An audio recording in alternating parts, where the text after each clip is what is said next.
A'udzu billahi minasyaitonir rajim. Bismillahirrahmanirrahim.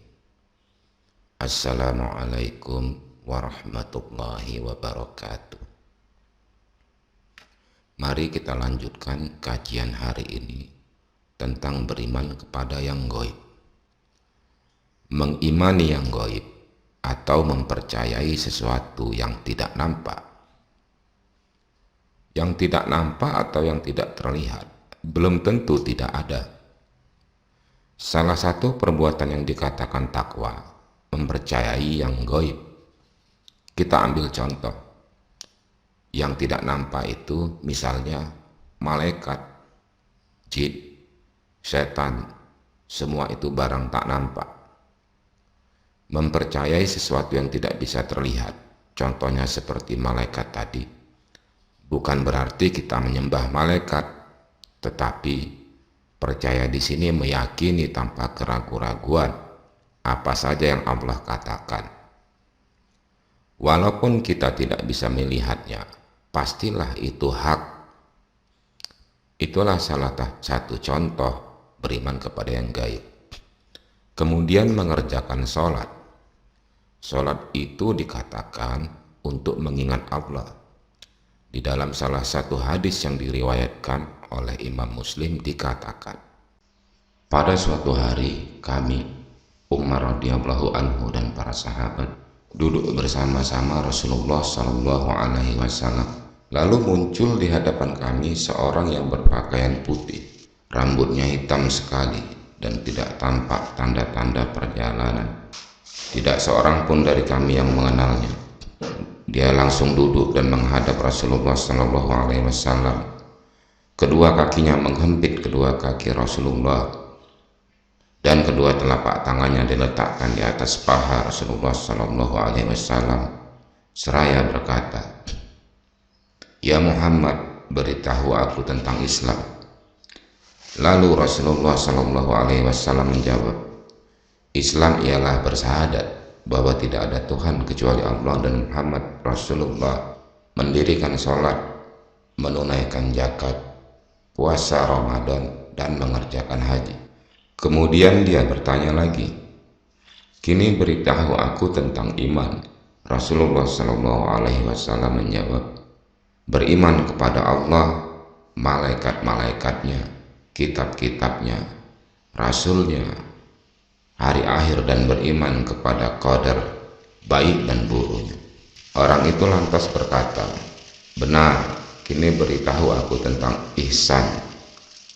Rasulullah berkata, "Beribadah kepada Allah seolah-olah Anda melihatnya, walaupun Anda tidak melihatnya, karena sesungguhnya Allah melihat Anda." Dia bertanya lagi, "Beritahu aku tentang as-sa'ah, ajab kiamat." Rasulullah menjawab, "Yang ditanya tidak lebih tahu dari yang bertanya." Kemudian dia bertanya lagi, "Beritahu aku tentang tanda-tandanya." Rasulullah menjawab, "Seorang budak wanita melahirkan nyonya besarnya, dan orang-orang tanpa sandal, setengah telanjang, melarat, dan pengembala unta masing-masing berlomba membangun gedung-gedung bertingkat." Kemudian orang itu pergi menghilang dari pandangan mata. Lalu Rasulullah Shallallahu Alaihi Wasallam bertanya kepada Umar, "Hai Umar, tahukah kamu siapa orang yang bertanya tadi?" Lalu aku, Umar menjawab, "Allah dan Rasulnya lebih mengetahui." Rasulullah Shallallahu Alaihi Wasallam lantas berkata, "Itulah Jibril datang untuk mengajarkan agama kepada kalian." Hadis riwayat Muslim. Di dalam hadis itu dikatakan, seolah-olah engkau melihat Allah. Kalau kamu tidak bisa, yakinlah Allah melihatmu. Jadi jelas, mengerjakan sholat tidak bisa terlepas dari beriman kepada yang gaib. Selanjutnya menafkahkan sebagian rezeki yang kamu karuniakan. Selanjutnya dikatakan, orang yang beriman kepada yang diturunkan kepada Rasulullah dan beriman kepada kitab-kitab sebelumnya. Dikatakan itulah orang yang takwa, orang yang mendapat petunjuk. Jadi kita sudah menemukan jalan untuk mendapat petunjuk dengan syarat beriman tanpa merubah-rubah dengan persangkaan apa yang Allah tetapkan tentang ketakwaan. Banyak kita jumpai, atau mungkin itu diri kita sendiri, yang melakukan ketakwaan itu ditambah-tambahi dengan persangkaannya. Misalnya banyak orang sholat sibuk mencari khusyuk dengan memejamkan matanya sampai matanya meremelek seperti orang kesurupan. Padahal kalau sudah percaya, sudah tidak ada persangkaan. Kan sudah dikatakan, sholatlah seolah-olah melihat Allah. Kalau tidak bisa, sholatlah seolah-olah Allah melihat engkau. Tidak boleh diakal-akalin, akalnya berkata-kata. Itu termasuk lalai dalam sholat.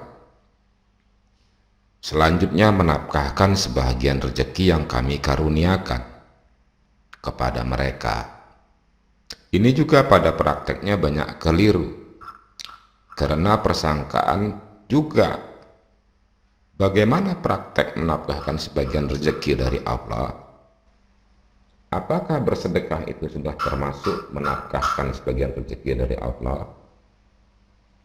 Bukankah yang diperintahkan menafkahkan, bukan memberi? Kalau diperintahkan memberi, jelas sebagai contoh, belum sempurna keimanan kalau belum membelanjakan harta yang paling dicintainya di jalan Allah. Jadi tidak sama menafkahkan dengan membelanjakan.